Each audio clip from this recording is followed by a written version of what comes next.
90 seconds. That is how long it took to end a decade of assumptions about missile defense, about technological superiority, about the invisible ceiling that sat over Israel and made its leaders believe that no matter what Iran fired, something would stop it before it landed. 90 seconds, 12 missiles, 0 interceptions. And a system that failed wasn't old, it wasn't undermanned, it wasn't caught off guard. 3 fully operational Iron Dome batteries were positioned, powered, staffed, and tracking. 31 interceptors launched. The engagement sequence executed exactly as designed. Not one missile was stopped. What happened in those 90 seconds was not a malfunction. It was not bad luck. It was the public, combat-validated demonstration that a purpose-built weapon system had found the precise operational ceiling of the most battle-tested missile defense architecture on the planet, and exceeded it completely. Every military planner watching this conflict understood what that meant the moment the damage assessments came in. The question is whether you do too. Part 1. What Iron Dome actually promised.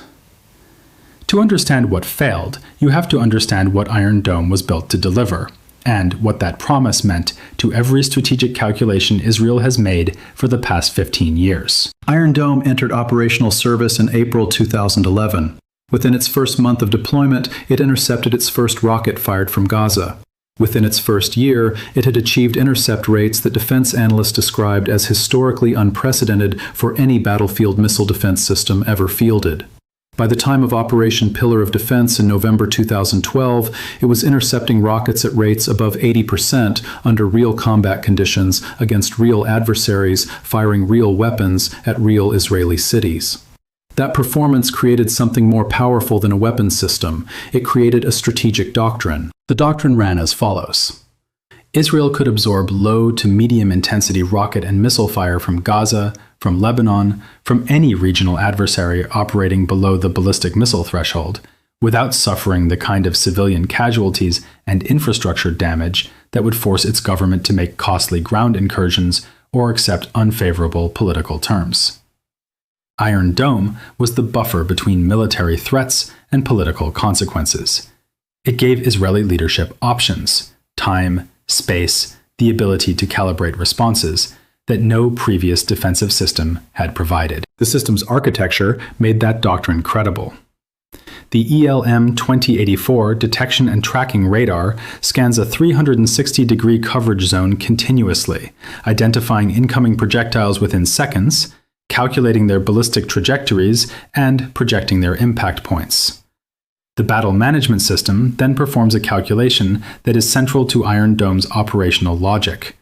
It determines whether the projected impact point represents a threat to populated areas or critical infrastructure. If the trajectory projects to open ground, the system does not engage. It conserves interceptors for threats that matter. That discrimination capability, the ability to identify and prioritize genuine threats, is part of what makes the system operationally efficient rather than simply reactive. The Tamir interceptor, the missile Iron Dome fires, is a small, maneuverable, proximity-fused weapon with electro-optical sensors. It does not need to physically collide with an incoming rocket. It detonates close enough that blast fragmentation destroys or destabilizes the threat. In the dense, irregular incoming fire environment of a Gaza conflict, the Tamir performs with a reliability that no other system in the world has matched against comparable threats. 10 operational batteries deployed across Israel by 2023. 2 batteries purchased by the United States Army. South Korea, India, and multiple NATO-adjacent countries in various stages of acquisition discussions. Iron Dome was not simply Israel's defense system anymore. It had become the global benchmark, the proof of concept that mobile, deployable missile defense could work in real combat against real threats, not just in test ranges against scripted scenarios. 3 of those batteries were positioned around Ben Gurion International Airport, fully operational, fully staffed, radar active, interceptors loaded. On the night of March 13th, they were exactly what the doctrine promised, a shield between incoming missiles and the infrastructure beneath them. 31 interceptors fired, 0 missiles stopped. The shield failed completely, and the reason it failed will change how every military on the planet thinks about point defense for the next 20 years. Part 2. The system that was built to break it. The weapon Iran used against Ben Gurion was the K-4 ballistic missile. Understanding exactly how it was engineered requires understanding the specific weakness it was designed to exploit, because this was not a lucky engagement.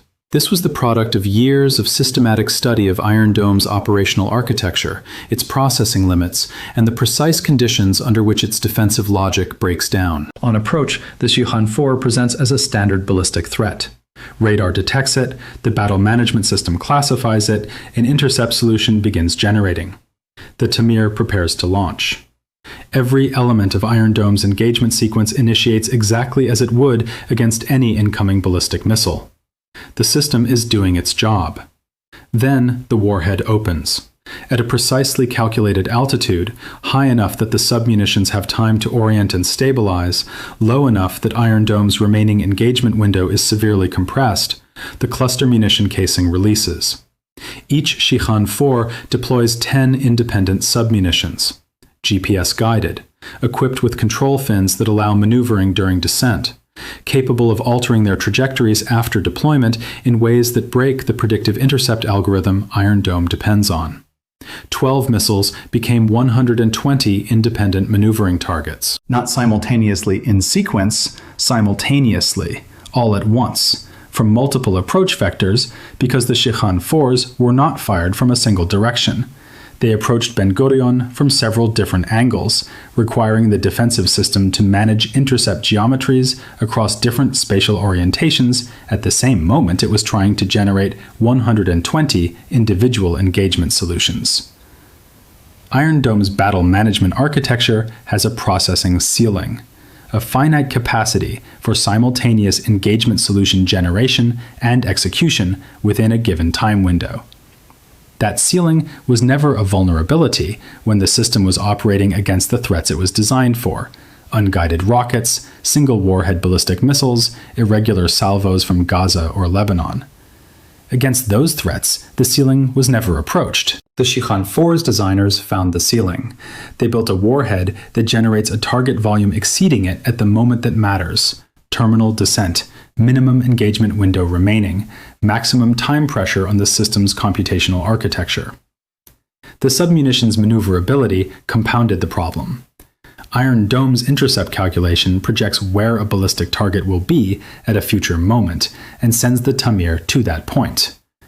A maneuvering target can alter its trajectory after that calculation is complete, arriving somewhere other than where the intercept solution predicted. The Tamir misses. The submunition continues. 120 maneuvering targets, multiple simultaneous approach vectors, compressed engagement window, processing ceiling exceeded. 31 interceptors launched into a problem the system's architecture was never designed to solve. Not one interception succeeded. The IRGC's post-attack assessment described the targeting as designed to produce maximum operational disruption and maximum economic damage. The strike pattern that resulted confirmed the precision of that intent. 4 craters on the main runway, 3 missiles into the aircraft parking areas where 73 commercial and military aircraft were stationed, 2 missiles into fuel storage, igniting fires that burned for 18 hours, 2 missiles into Terminal 3, causing structural collapse, 1 missile into the air traffic control tower. Every component of the airport that needed to be destroyed to make it non-functional was destroyed. The strike distribution was not random. It was the product of targeting intelligence that understood Ben Gurion's operational architecture as precisely as the weapon understood Iron Dome's defensive architecture. 89 people killed, 234 wounded. Israel's only international airport closed indefinitely. Part 3. Why the failure is structural, not fixable. The most dangerous response to what happened at Ben Gurion would be to treat it as a solvable technical problem, a gap in Iron Dome's capability that can be patched with a software update, a hardware upgrade, or additional battery deployments. It cannot. The failure at Ben Gurion was not a malfunction in any component of the Iron Dome system. The radar performed correctly. The battle management software executed its algorithms correctly. The Tamir interceptors launched correctly. Every element of the system operated within its designed parameters. The system failed because it encountered a threat that was specifically engineered to exceed those parameters.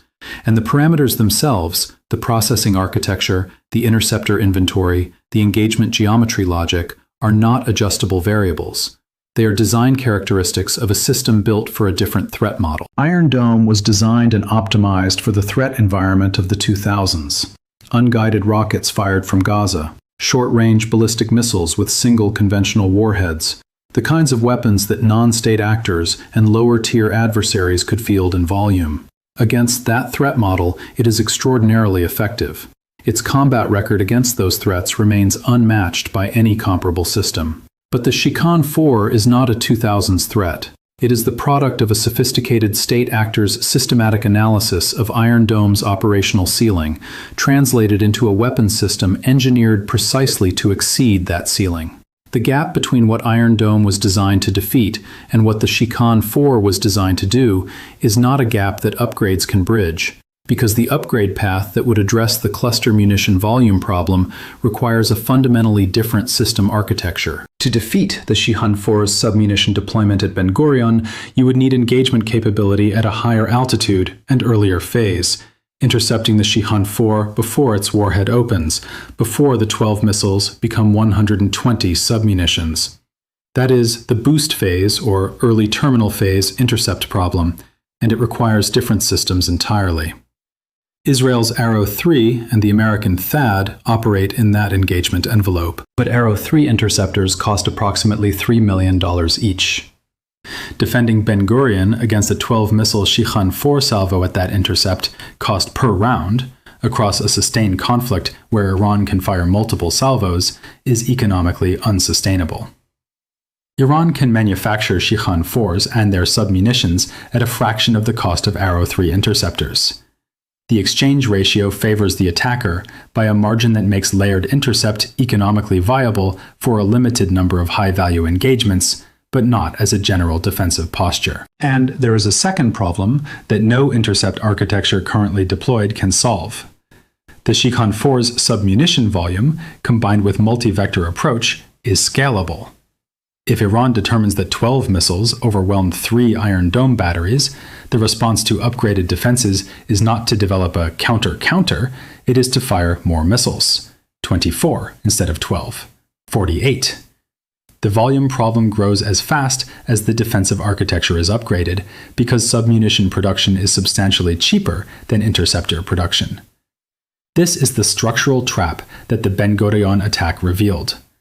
A defense architecture built for the threat of single warhead ballistic missiles is not upgradable into a defense architecture against cluster munition volume attacks without a fundamental redesign. And the redesigned architecture faces an adversary who can respond to any upgrade by increasing salvo size at lower unit cost than the upgrade required. Part 4. The 30 words that confirmed the collapse. 4 hours after the attack, Benjamin Netanyahu addressed the nation. His statement was prepared. His advisors had reviewed it. He understood what he was saying and what it would mean in every capital, every boardroom, and every insurance underwriting office that read it. He said, "We cannot guarantee it will not be hit again." 30 words, and in 30 words, the strategic architecture built around Iron Dome over 15 years collapsed publicly and irreversibly. Because those 30 words were not read as an expression of temporary uncertainty pending defensive improvements. They were read by insurance markets, by foreign airlines, by international investors, by allied governments, by Iranian military planners, as the Israeli Prime Minister confirming that his country's defensive systems cannot reliably protect its critical civilian infrastructure against Iranian ballistic missile attack. The insurance market's response was immediate and logical. Aviation insurance is built on actuarial models that price catastrophic risk. A single attack that destroys 73 aircraft at one facility in 90 seconds is a demonstrated catastrophic risk. The Prime Minister of the country where that facility is located has publicly confirmed that the risk cannot be eliminated. Coverage for operations at that facility is therefore uninsurable at commercially viable premium levels until the security situation demonstrably changes.